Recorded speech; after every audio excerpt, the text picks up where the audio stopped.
capital is under siege as Russian ground forces bear down on that city. Residents are preparing for battle, taking shelter, or fleeing, with scores of Ukrainian civilians and service members already killed. The Ukrainian president is pleading for the outside world to help defend his country. Meanwhile, in Washington, President Biden joined an emergency meeting with leaders in the NATO security alliance.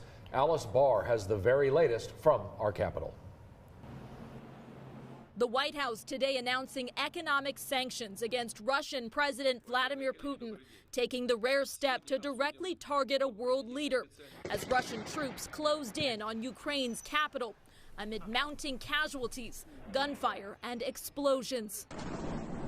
Air raid sirens blaring. A hunted people huddled underground, flooding train stations and border crossings to flee or rising up to fight back. My husband is still there. We'll fight, even if Europe doesn't help us. Ukrainian officials releasing images of a Russian plane shot down and a bridge blown up to slow the Russian advance. President Biden speaking today with Ukrainian President Volodymyr Zelensky, who released a video message showing him standing his ground in the besieged capital. That after telling world leaders they might not see him alive again, pleading for help to stop Russian President Vladimir Putin, and now offering to negotiate on a key Putin demand that Ukraine abandon ambitions of joining NATO, a top Russian official suggesting it may be too late.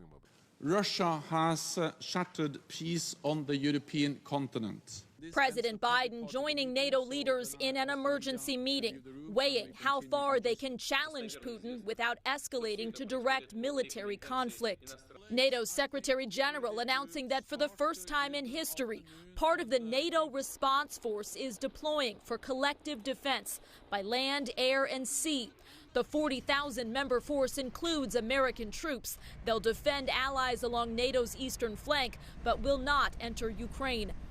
In Washington, Alice Barr, NBC News.